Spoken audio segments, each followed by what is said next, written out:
Alright, right now I'm going to give you a tour of this week's estate sale. This week we have an amazing tool sale. So what looks like in the pictures is, it looks like a bunch of leftovers from Home Depot. Is not a bunch of leftovers from Home Depot. This was one guy's amazing tool collection. Essentially the story is the guy married a lady, she had a lot of money, they were together, he bought a bunch of tools, they got divorced. When they got divorced, she got the tools, he had to go. So now she wants to get rid of all the tools, and that's kind of why it's all here. He bought almost everything you see was all bought in the last 3 years. It's all almost brand new. He never used any of it. He just bought it to collect it.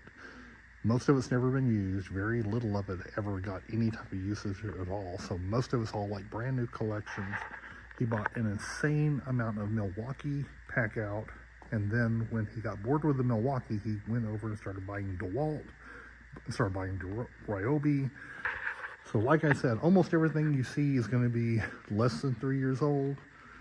There's all sorts of Milwaukee pack out. He had 9 total systems, pack out dollies and everything. He had everything you can imagine. He has the pack out, right here is the cooler, which is, I think, new is over $100. He has the lights. He has all the wall systems for pack out. He has all the tools and all the drill bits and all the pack out organizers. He has all the yard equipment. You got the weed eater, you have the edger, you have the chainsaws, blowers.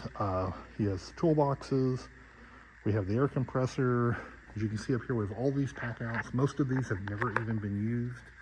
They're all still like just totally unused. We have all the extra chargers. There's tons of chargers throughout here. We've got the door compartments. We have the drawer compartments. We've got grinders, hammers, there's blowers. I'm going to show you all the drills in a few minutes. We have the radio. The radio is a $300 radio when you buy it new. They have the vacuum cleaner system. We have the dollies. We also have the carts. Up here we have all what they call the egg crates. We have all the we have 4 drawer systems. We have the mid-size trunks. Over here he even has the Milwaukee backpacks, which have never been used. We also have all the 2 big carts, the dollies, and the small carts. All of that's Milwaukee. Like I said, after he got bored with that, he went over and then actually started buying DeWalt. So all of this stuff you see here, these are all the small hand tools. A lot of the hand tools are nice hand tools. There's a lot of name brand stuff. There's a lot of Klein. There's a lot of commercial electric. There's DeWalt. A lot of nice name brand stuff, Fuller. When we come over here, we have, this is all the drills and stuff that are in the case. We have the riveter. We have a whole bunch of impact drills, a whole bunch of drivers. This is a, for drilling concrete, it's a SDS hammer drill. We have the stapler. We have the rotary tool. We've got more drivers. We have the microscopic 3-inch cut-off saw. We've got the sander, or sorry, that's not the sander, it's the skill saw. We have a scope, which has a camera and the video screen so you can look behind walls. We have the cutoff, or we have the oscillating cutter. And that's pretty much all of the Milwaukee. When you come over here, this kind of starts all the DeWalt. The DeWalt, we have, like I said, drill. We have a rotozip. We have the, I think that's the oscillator. We have a saw, another saw. This is a screw gun that goes when you do drywall. We've got the gyroscopic screwdriver. We have the small cutoff saw. Over here we have all the batteries. So in here you've got all the different sizes of batteries for all the Milwaukee. Then you also have all the batteries for the DeWalt. We have Klein testers. And then over here's our DeWalt section. We have chainsaw, we have the sawzall, we have 3 different sanders, we have 2 different nail guns, all the bits and drivers and stuff like that, organizers, compressor, bags. There's a lot of stuff. He never got as far with the DeWalt as he did with the Milwaukee. Then after he got bored with that, he went over and he hopped on Ryobi. So you've got, you've got nail guns again, you've got saws, you've got a screwdriver, we got another rotozip, a whole bunch more stuff. Basically a couple of car polishers, a scrubber, the battery operated caulking guns, cutoff tools, right angle driver, or right angle screwdriver. You've got, I think that one's a grinder. And I'm trying to think, there's actually, this is really cool, this little tiny thing, that is a wet saw that you hook up to. You can just drop the cord into water and actually it's a little wet saw, portable wet saw. Jigsaw. And then this is his cobalt collection. He didn't have as much cobalt as he did everything else, but almost everything on these two shelves is cobalt. It's all like hand tools. There is a miter box saw in the back I'll show you. So then he has, this is his tool bag collection. So he collected Husky, Klein, and AWP tool bags and tool things. Most of these also have never been used. So they're all like brand new. So you've got tool bags, you got the belts and the attachment bags all over. You got the little tail hitch plugs. And then he also collected 511 tactical bags. So you've got the tactical vest he collected, you have the backpacks, you have all satchels and little belt attachments. A lot of these backpacks were $200 per backpack when he bought them. Coming over here, you know, just kind of, there's actually a pair of chainsaw chaps that protect you when you're wearing chainsaw. He had some cobalt garage organizing stuff. Over here we got more 511 stuff. You got the tactical bags. These are the patches. He has over 1,000 different patches, almost all of them still brand new in the pack. These are $5 to $15 brand new, and like I said, we have over 1,000 of them. These bins down there are the ones he opened, and some of those weren't even open, they just didn't have hangers to actually hang on. Over here we have plastic storage tubs. I'm going to kind of scan the back wall. There is a little bit of military uniforms. Then we have all these plastic storage tubs that match. We've got, here's the cobalt miter box saw with the stand. Also the cobalt toolbox, rigid toolbox. Here's a Ryobi table saw. This is a professional model tile saw. This is like the big tile saw they use when you do the big jobs. I think this thing's like $600 at Home Depot now. We have a gun safe. There's also going to be lots of gun boxes. I'm going to show you in a little bit. We have a Craftsman air compressor. This is a Troy Belt power washer with the Briggs & Stratton motor. We have another air compressor. And we've got a couple of big, huge floor pans. And then the orange floor fans on the floor. And one of those fold-out ladders. And we also have this is an antique vintage transit level. It still has the case for it. So coming over here, we've got Husky boxes. These are Husky toolboxes that roll out. We've got the DeWalt workshop table. And we've got Husky toolboxes. These are all toolboxes. None of them quite match, but they all, and we have keys on some of them. Over here we have the 511 hats. Like I said, most of these have never been worn. He just bought them. This is kind of an interesting collection. This is from a different estate, but it's part of this estate sale. A guy collected Patrick Jacobs little miniatures. If you don't know what the Patrick Jacobs figurines are, Patrick Jacobs was a guy who was from Oklahoma City who did these little miniatures. There was a news article about him in like 1985 where he had already produced, at that point, 20,000 of these and sold them. They were insanely expensive. Most of these were bought in the 90s. We have the certificates of authenticity on every single one of them.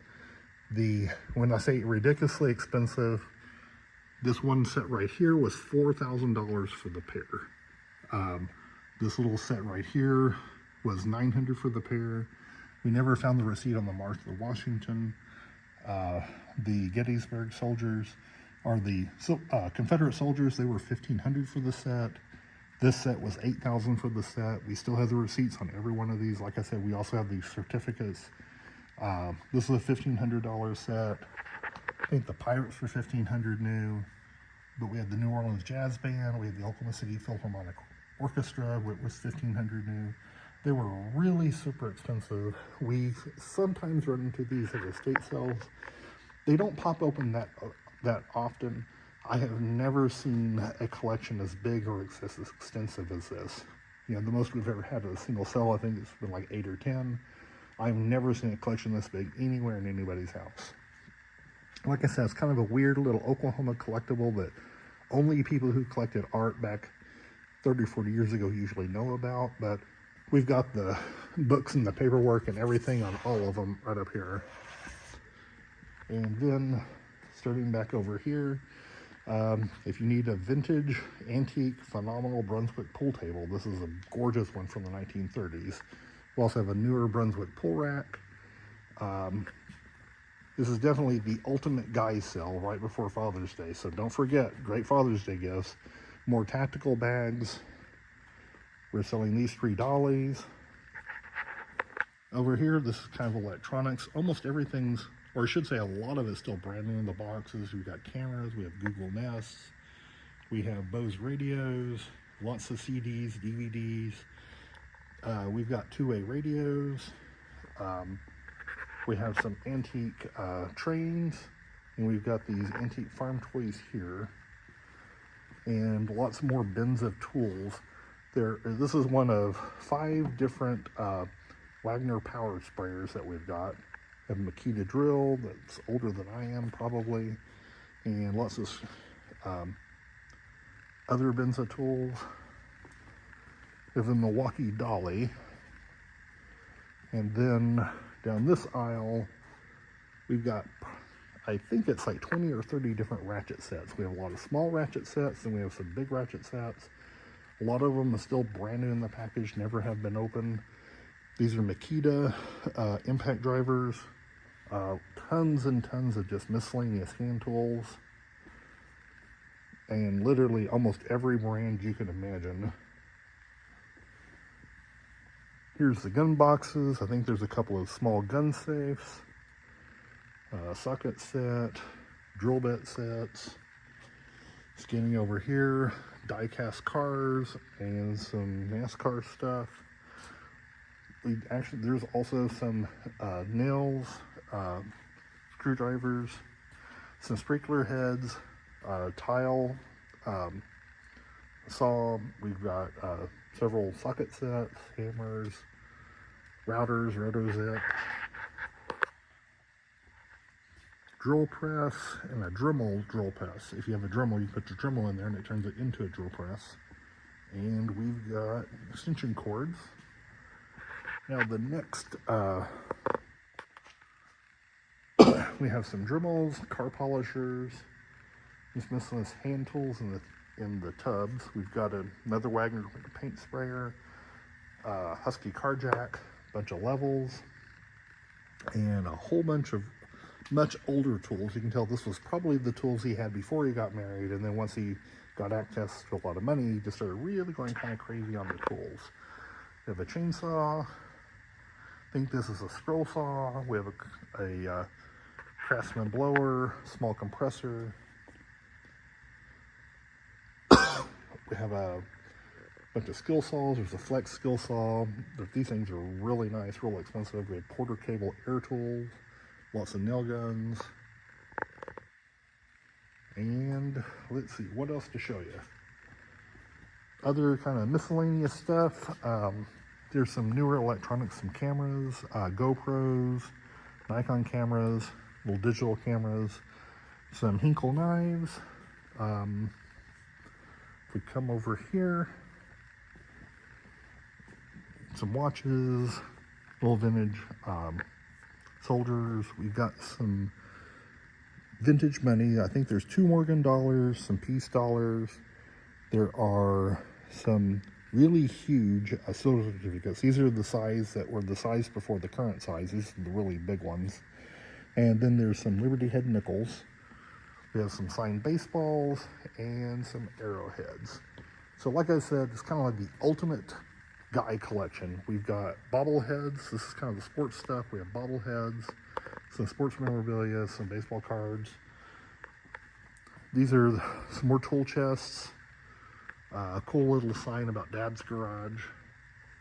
and more baseball stuff. We have a action race car or dragster. Some more bobbleheads. The signed Duck Dynasty print if you knew anyone who needs one for Father's Day. And some signed jerseys. Anyway, that's kind of the short list of the, or short tour of the sale for this week. Like I said, it really is kind of a guy's sale. We kind of try to put this between Memorial Day and Father's Day so that everybody kind of, you know, if you're interested in this type of stuff, you know, this is kind of where we wanted to hit. So anyway, we hope to see you at the sale. Bye-bye.